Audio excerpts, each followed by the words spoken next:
the Dementia Researcher Podcast, talking careers, research, conference highlights, and so much more. Hello and welcome to the Dementia Researcher Podcast. In this show this week, we're going to be discussing the relationship between delirium and dementia and how we can raise awareness of this historically neglected area of research. We'll hear about how these two conditions are different, yet have similar symptoms, and why that can often lead to misdiagnosis. We'll also find out about current research in this area from our brilliant guests, as well as what more we can do to raise awareness of delirium, specifically amongst health and care staff and family members and caregivers of people living with dementia.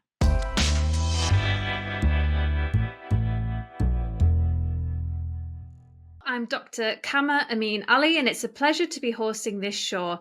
I'm a senior lecturer at Teesside University, and my research is focused on understanding the brain diseases that cause dementia and why certain risk factors like traumatic brain injury can increase the chances of dementia in later life. Joining me today to talk about their work and help raise awareness and understanding of delirium and dementia are three brilliant experts in their respective fields.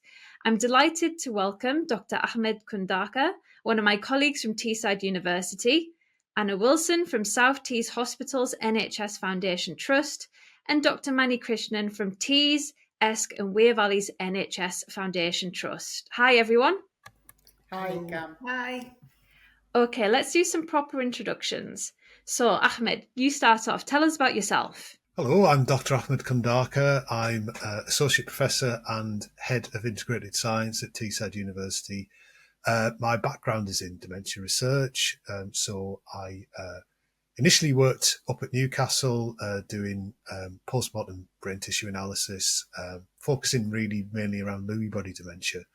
But since I've been at Teesside, I've been looking more at the molecular basis of alpha-synuclein aggregation and looking at this within the context of diagnosis. I've also started a little bit on some more societal work, so looking at the role of delirium, how delirium is managed within care homes. Thanks, Ahmed. Anna, would you like to introduce yourself next? Hi, I'm Anna Wilson. I'm dementia lead nurse at South Tees. I've been a nurse for 25 years. I started my career in critical care, spent 18 years in critical care before moving into general practice and then into dementia care the last 3 years. My background, delirium has weaved through my background in my career from critical care, and now with a more focus on older people and frailty with in my role as dementia lead nurse. So not as much of a researchy background as everybody else, but very much more of a clinician. However, I have just signed off the last module for my MSc, which has been quite stressful. So I'm pleased I've just passed that. And obviously there's been research elements into that. So I did, as my independent project, look at improving delirium care planning for patients with dementia in the acute setting. That sounds really interesting, Anna. And I think the good thing about this podcast is we're going to get unique perspectives. It's not just about the research perspective, but also from the clinician's perspective as well with you and Dr. Krishnan. So I think that's really going to help us understand this topic more. So thank you. Hi, Krish. Can you go next, please? Hi, I'm Mani Krishnan. I'm an old age psychiatrist by profession. I've been a consultant for more than 20 years, and I worked in liaison psychiatry in general hospitals. And that's when my passion on delirium came along. And this year happened to be a decade of delirium for me. I've spent about 10 years of work on delirium. I think as you mentioned about the topic, this is something very close to my heart because as an old age psychiatrist, I see the both sides of it, both dementia and delirium. And it's quite appreciative that you are doing this podcast and hope to raise the awareness as well as get some research going on. Thank you, Krish. And thank you all. It's great to have you join me this morning. So the idea for today's podcast came after I attended the Teesside Dementia Conference for World Delirium Awareness Day back in March, where all of you gave wonderful talks about delirium from your unique perspectives. As a dementia researcher myself, I had a vague idea about what delirium was, but attending that event really made me realise that delirium and dementia are connected in many ways, and we can actually learn a lot about the causes of dementia if we better understand delirium, as it often has a known cause and it's treatable, which is unlike what dementia is currently. So I was very keen to have you on the podcast to share your knowledge and to raise awareness of this topic with our listeners. So with the introductions done, we can then get down to it and make a start.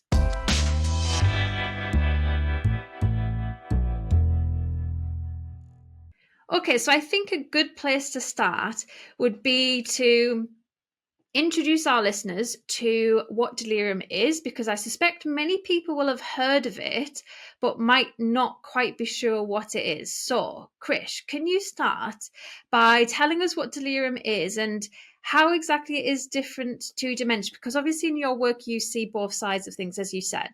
So delirium is a combination of symptoms. It's a syndrome with, there are few things that is going wrong. There is a problem with attention, awareness, and cognition. Those are the three things that goes wrong. If you think of dementia, there is also problem with attention and cognition, but not necessarily the awareness bit. Again, we can talk too complex about it or make it simple. So the main things are, there is a problem in that happens fairly suddenly, that is due to sudden changes in the brain function due to altered systemic problem that could be physical health causes. So there is usually an underlying cause for delirium that causes, if I want to put it in another way, like a heart failure, it's almost like a bit of a brain failure when brain is put under a stress, like heart is put under a stress.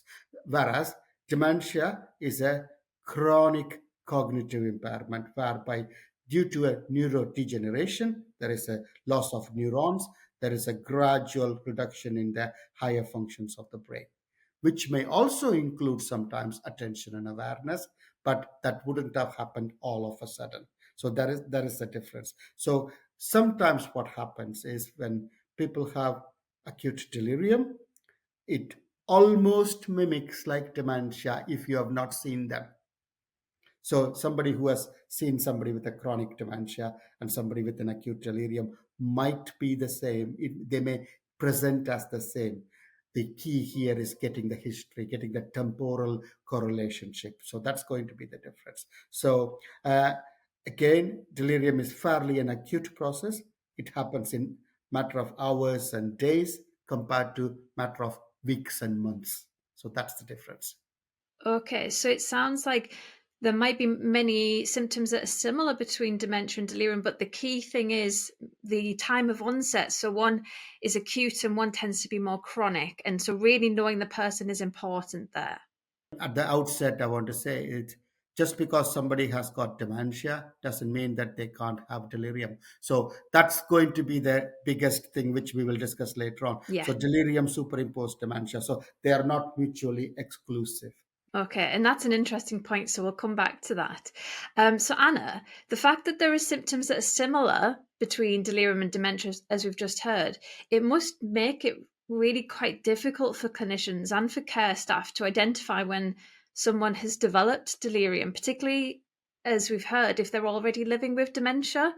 So how is delirium assessed and how exactly is it diagnosed by clinicians? Absolutely, it's a challenge for clinicians, especially in acute care. For example, they might be meeting that patient for the first time, and the diagnosis of a cognitive impairment in the background, the risk is staff make the assumption that's the patient's baseline, and that unfortunately does happen.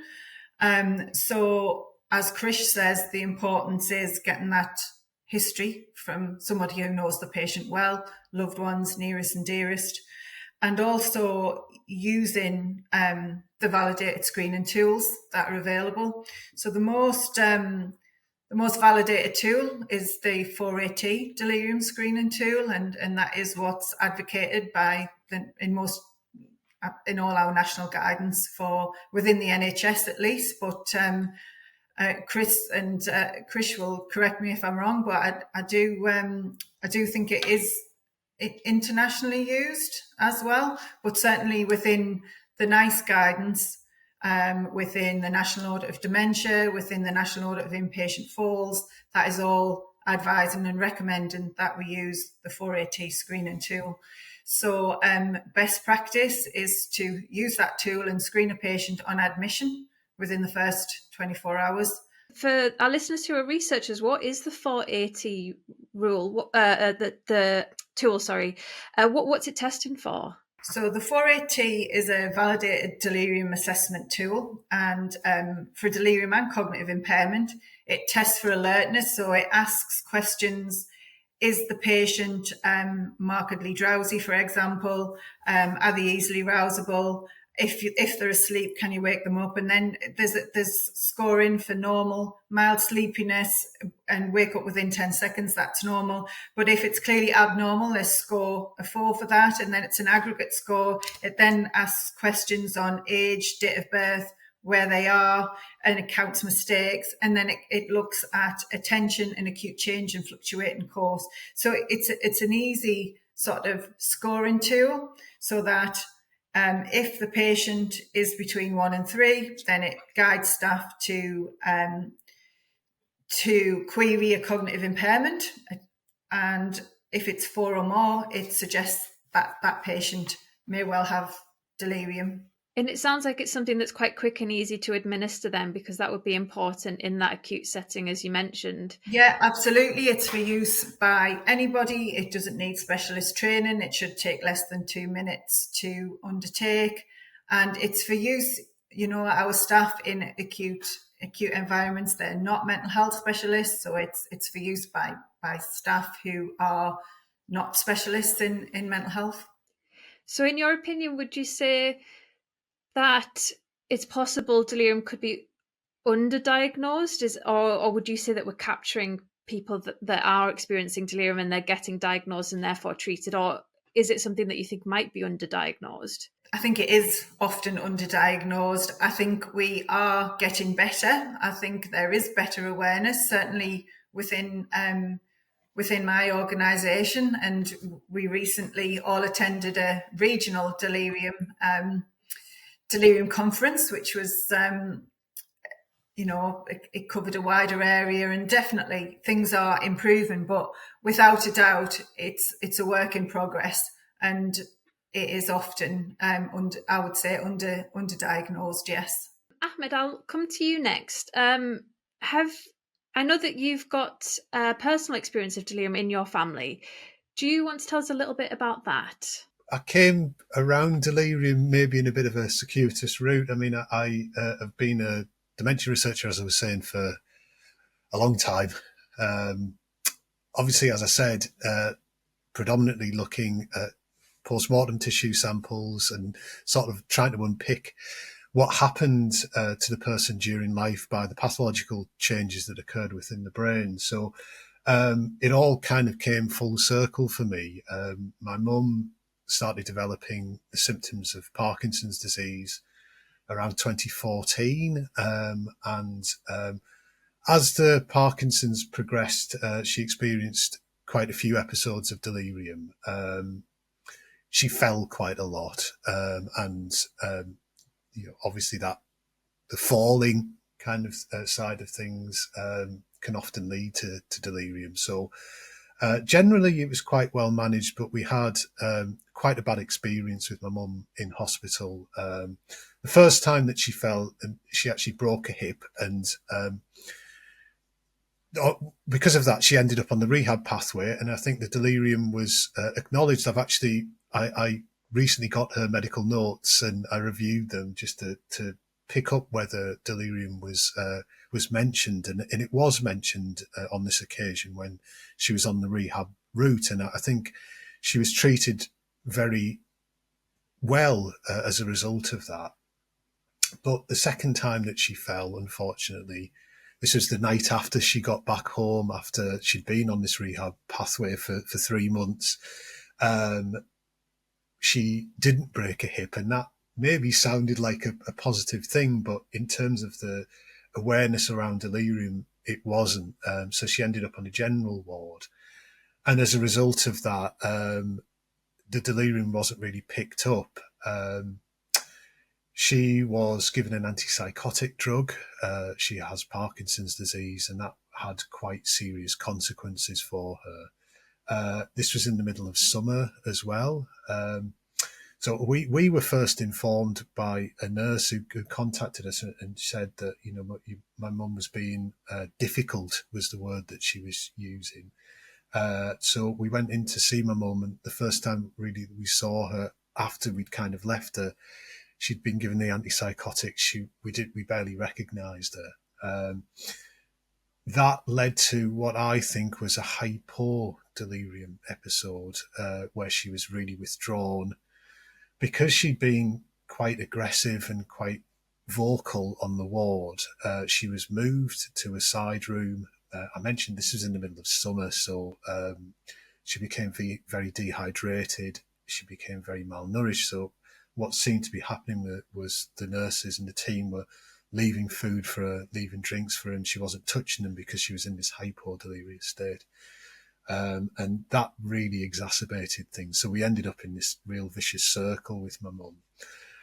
And really, because of the episode, we never really got her back to her previous cognitive state. It really impacted on her general kind of quality of life. And because of that, she couldn't live independently beyond that point. So she ended up in a care home, which, was great. And she lived out the rest of her days. She died in 2020 during COVID, unfortunately, but she lived out the rest of her days in a very nice environment, I think, within the care home, and she was very well looked after there. But that really was the thing that sent me down this path, really. It made me view delirium in a very different way. I'd lectured on delirium. I'd had knowledge of delirium about, the neurochemical kind of aspect of delirium, I guess you could say, from my academic side of things. But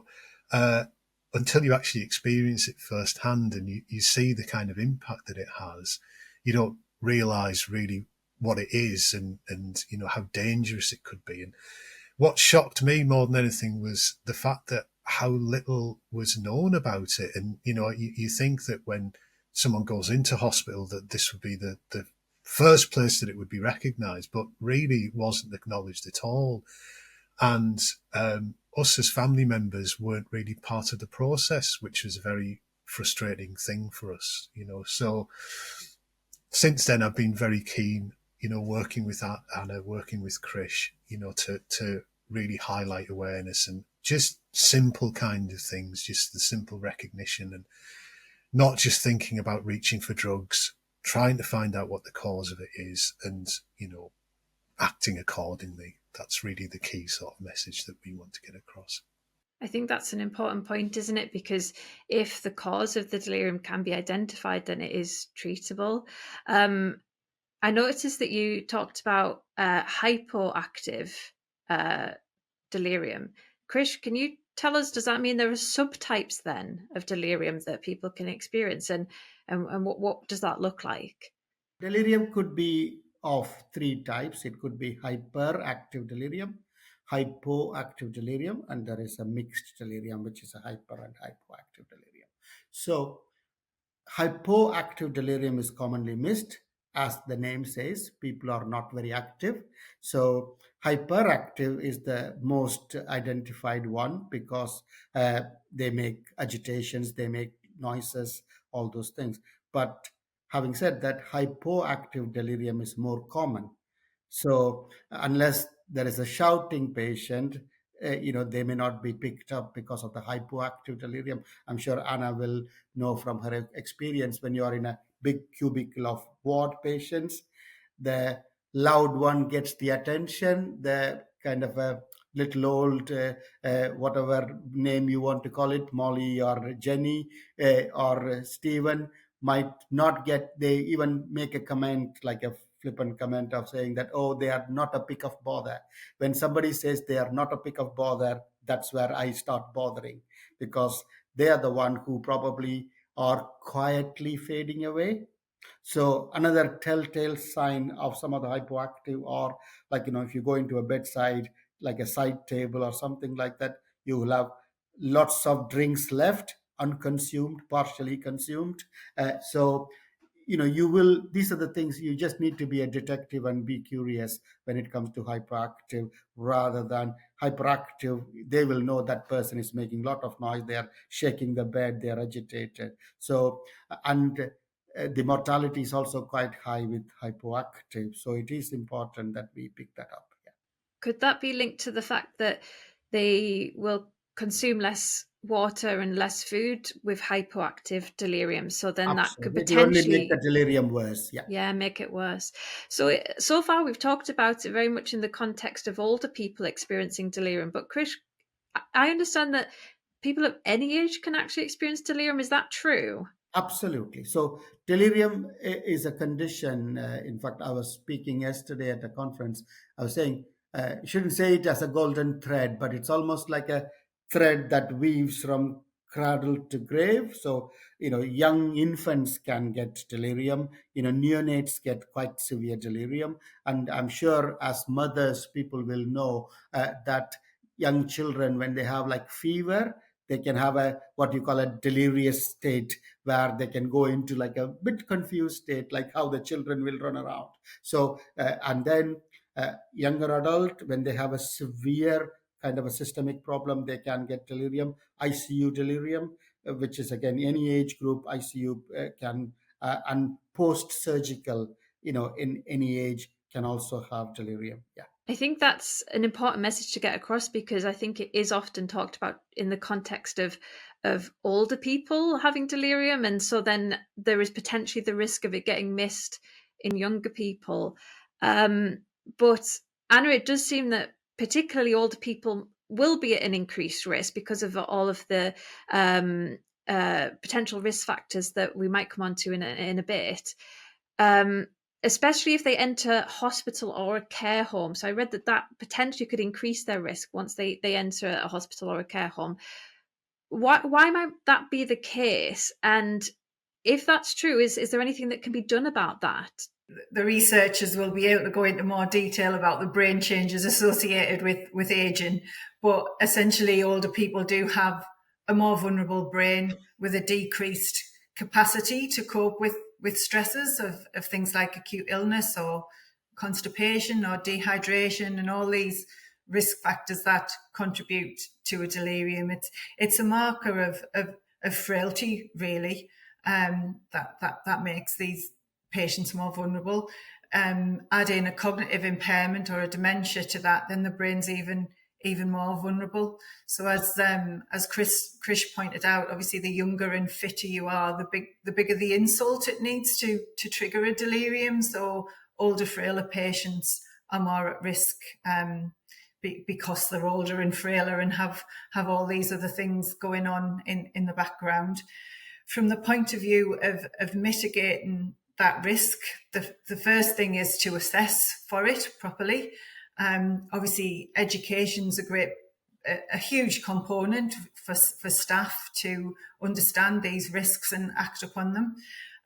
But essentially, to mitigate the risk is really good multidisciplinary working. It's really good nursing care, and it's not necessarily rocket science. It's getting the basics right, but that's not to say that that's always easy, because there's lots of conflicting demands on the time and of nurses, of doctors, of allied health professionals, and when there's more things to muddy the waters in the background, it takes a bit, like Krish said, to be a detective and take that time to unpick all of these things as to what might be the underlying cause. But what there is a little bit of research around is things like delirium bundles. and that guide staff to do the right thing at the right time, and that's something that we've brought in within our electronic patient health records to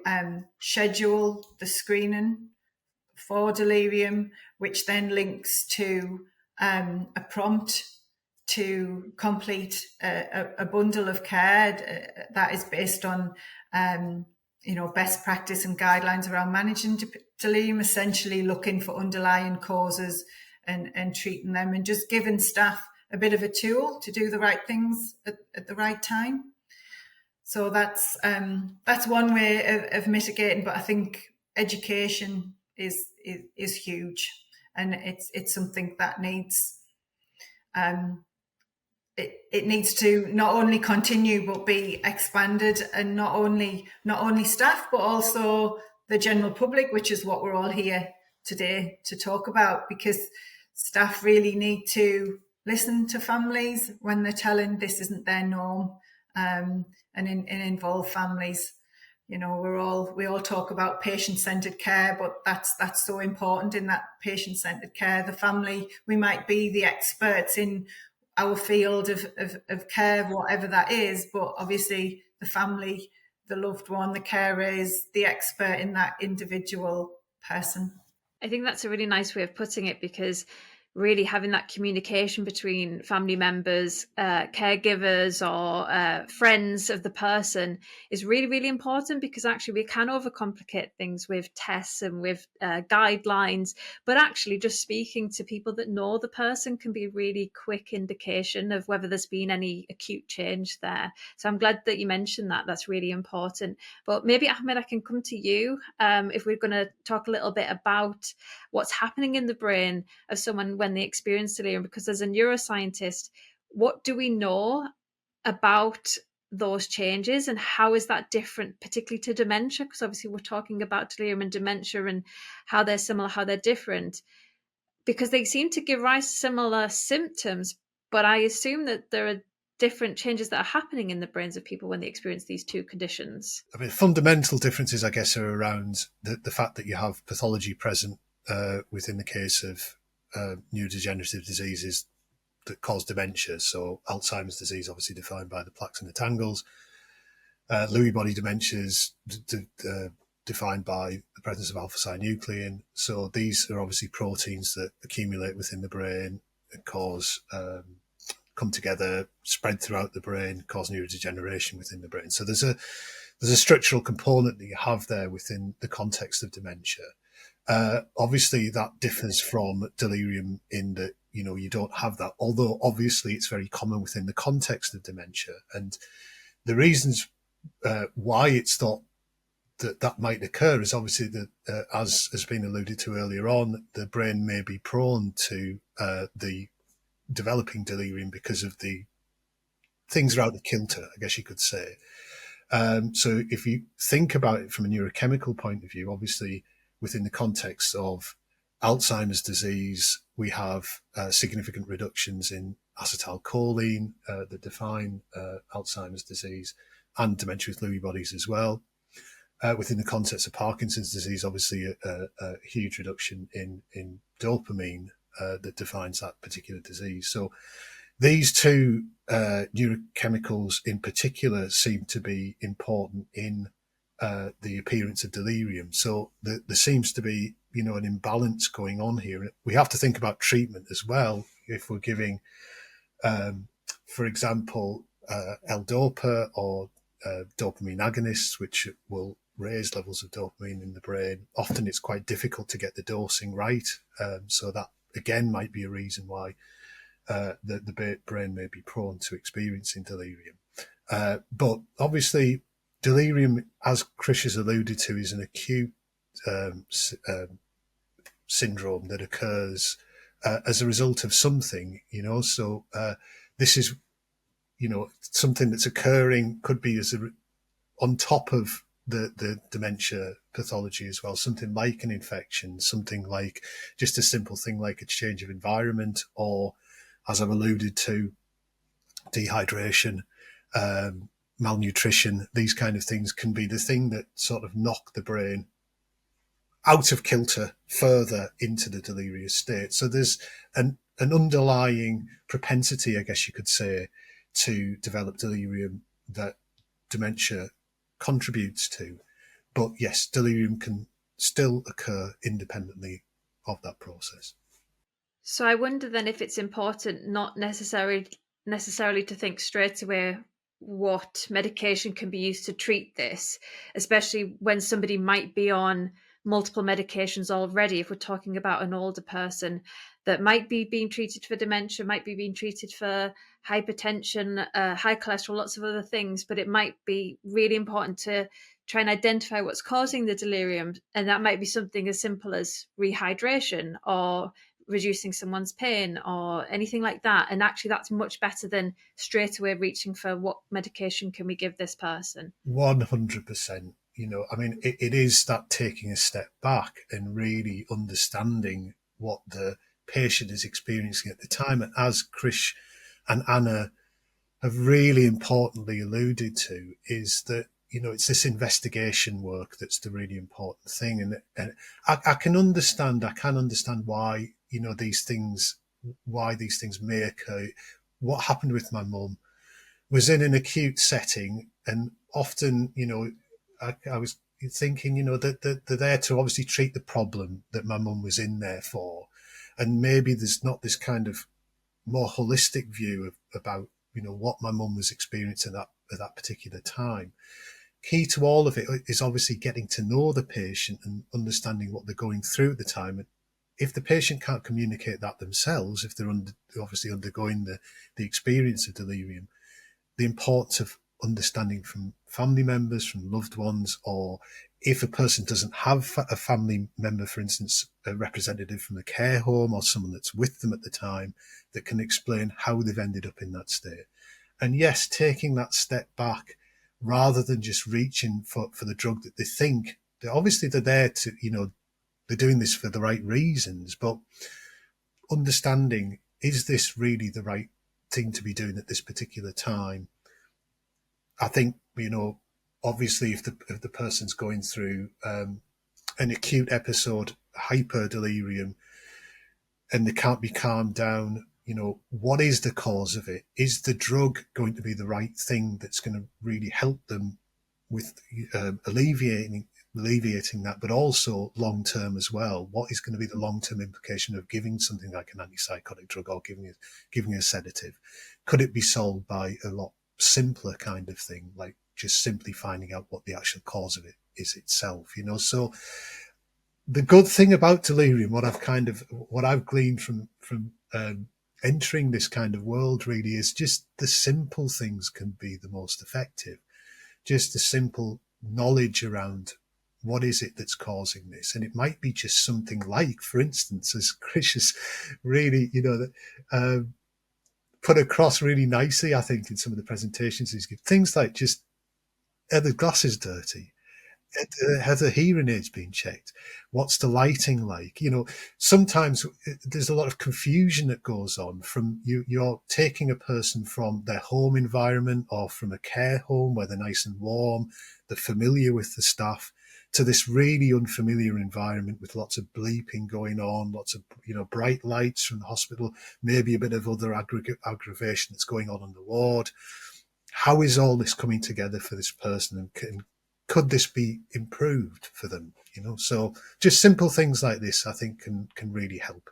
That's great. Thanks, Ahmed. So, Krish, we talked a little bit earlier about delirium and dementia. I'm really keen to kind of unpack this a little bit.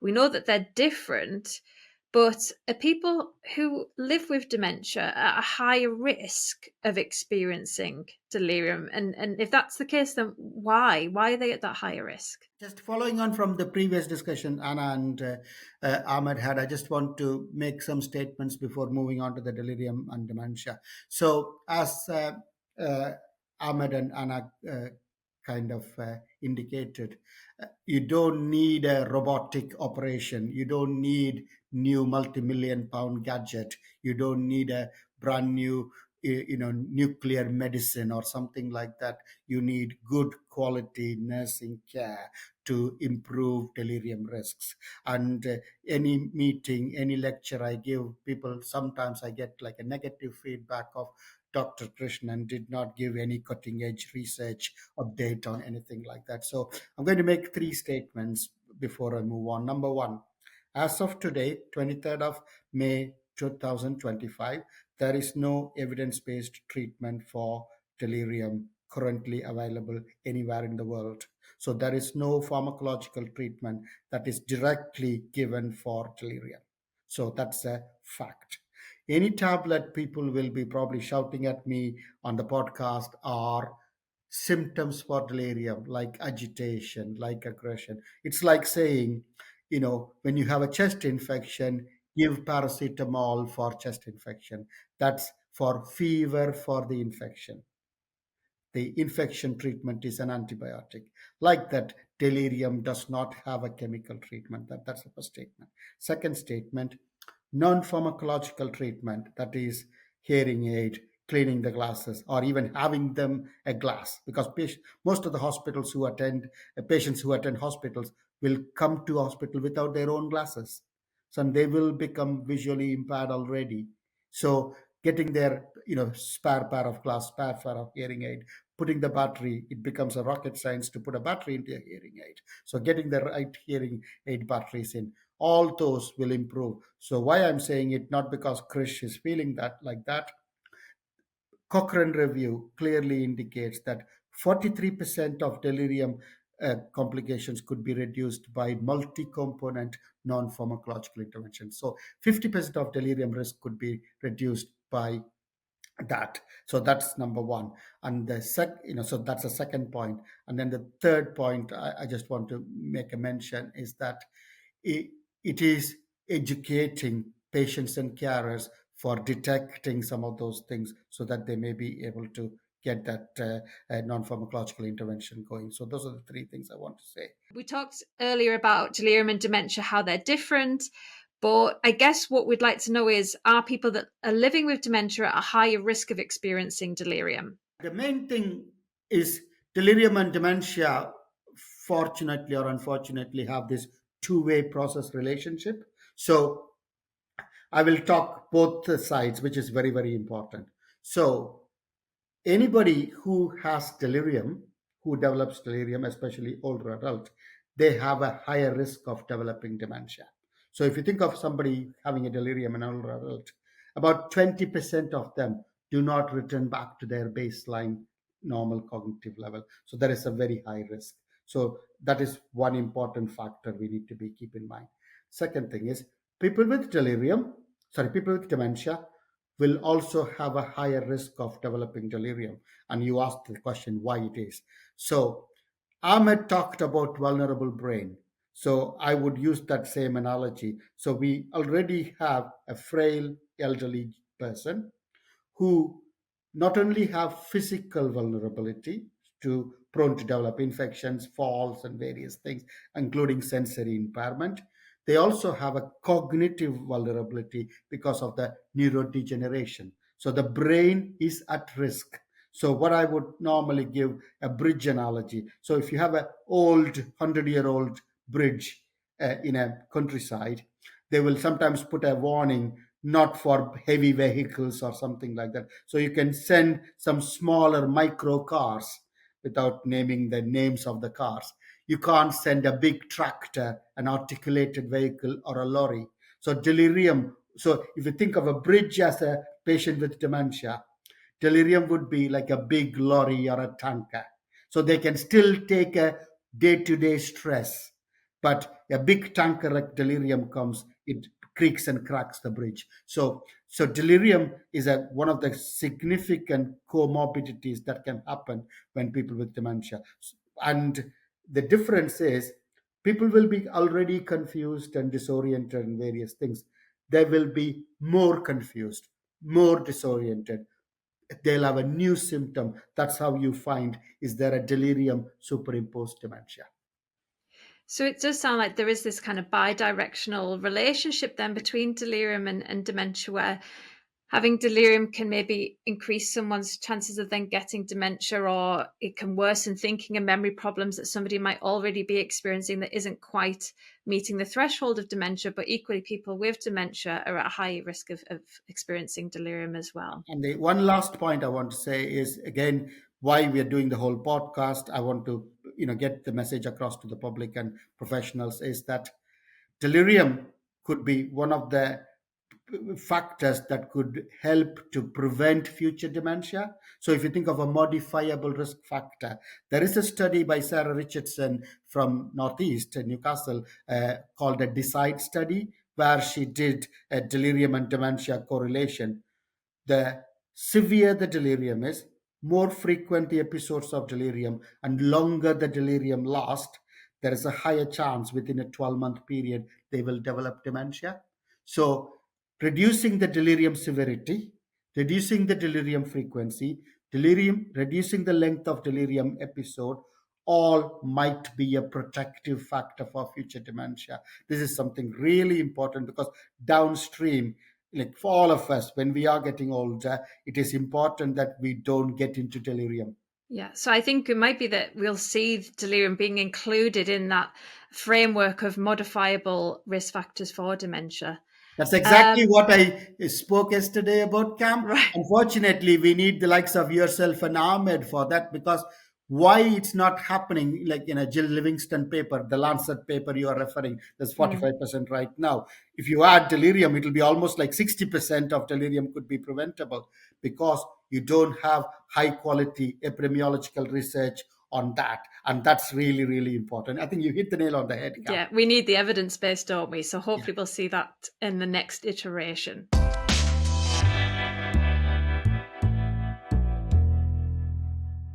Before we go, just very, very briefly, I've got one last question for you all.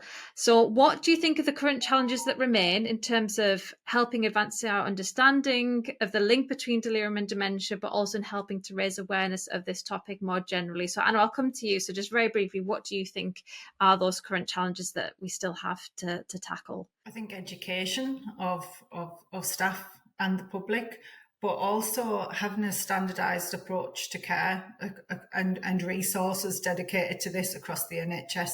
And it is currently quite variable, even regionally, let alone nationally. Thanks, Anna. And Ahmed, what do you think from your perspective? Yeah, I mean, just to echo that, I mean, yeah, it's awareness and really people realising the seriousness of it as well. I've currently been doing a study in care homes, just as I alluded to, just around the knowledge and awareness of it. And it's frequently mentioned, delirium, but it's almost brushed under the carpet that it's just a delirium, or she's old, she's got delirium, without realising how dangerous that could be. So yeah, that would be my So almost used as a passive way to describe how somebody is, without thinking that's actually something that needs to be proactively acted upon. That's right. I mean, there does seem to be more knowledge of the term delirium, but not necessarily what delirium is and how serious it is. Yeah, and you get that term in medical notes sometimes, that pleasantly confused, which is not a good description at all. And Krish? I'll again give a couple of points. I echo Anna's point and Ahmed's point. So I'll start with, again, another punchline. There is nothing pleasant about being confused. So there should be. So it is really important. It is a very distressing condition, and people can recall delirium. So it's not nice to anyone at all. I have experienced delirium. I know very well. It's a very uncomfortable feeling. So the main things are, if it is delirium, even if somebody suspects delirium, don't give any synonym, call it delirium. That's the biggest education thing I want to get across. So coming back to education, I'm going to split it into three different things. Education is the key here, but it's not just about educating patients, carers, families, staff. We need to educate researchers. We need to educate policymakers. We need to educate politicians, because if, again, I'm going to be controversial, forgive me, if it's a heart condition, if it's a cancer, if it's something, children problem, women problem, or a problem with any other conditions that has high profile, charitable organization fighting for it, would we be in this state? Because it's 4 decades, there is no increase. There is still, the prevalence is 20%, which is very bad. If it's a cancer, if it's a stroke, if it's a heart disease, they will have a national outcry. So we need to educate policymakers that it's a big win. By investing in delirium, you're going to prevent dementia. You're going to prevent hospital. They say in American population, they say $152 billion more expense that happens for delirium care compared to normal care. So clearly, you're going to save money, you're going to prevent delirium, dementia, you're going to save carer stress. So clearly, we need the policymakers to know. So education, but also education with other way. And surprise, surprise, there is no charitable organization on delirium, which is really important. Yeah. Thank you. And even then, you don't see that much coming from the dementia charities either, which might have that kind of close link with people who might be at high risk of experiencing delirium. That was a really great summary. Thanks, Chris. So I think that's really all we have time for today. We could keep talking about this topic. Really, it's so important. And if you can't get enough of this topic, please visit the Dementia Researcher website. You'll find a full transcript, biographies of our guests, blogs, and much more on this topic as we try to raise awareness and achieve that education as we've talked about today. I would like to thank our incredible guests, Anna, Krish, and Ahmed. I'm Kamar Ameen-Ali, and you've been listening to the Dementia Researcher Podcast. Bye, everyone. Thank you so much. Thank you, Kat. The Dementia Researcher Podcast, talking careers, research, conference highlights, and so much more.